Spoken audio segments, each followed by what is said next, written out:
Biopsy procedure ముందు తీసుకోవాల్సిన precautions ఏంటి? ఫస్ట్ థింగ్, బీపీ వెల్ కంట్రోల్గా ఉంచాలి. అదొక్కటే కాకుండా ఈ బ్లీడింగ్ పారామీటర్స్ అంటాం, బ్లడ్లో బ్లీడింగ్ టైం, క్లాటింగ్ టైం, ఇవన్నీ కూడా అదుపులో ఉండాలి. నార్మల్ లెవెల్లో ఉంటేనే మనం బయాప్సీకి ప్రొసీడ్ అవ్వడం జరుగుతుంది. కొన్ని సందర్భాల్లో కిడ్నీ బయాప్సీ చెయ్యకూడదు, అంటే కాంట్రా ఇండికేషన్స్. అవి ఏమిటి?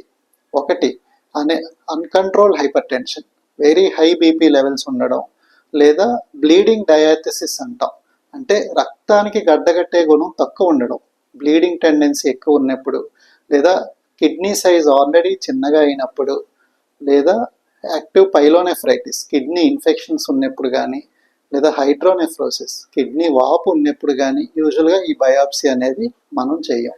ఇకపోతే బయాప్సీ అయిపోయాక మనం తీసుకోవాల్సిన ప్రికాషన్స్ ఏంటి?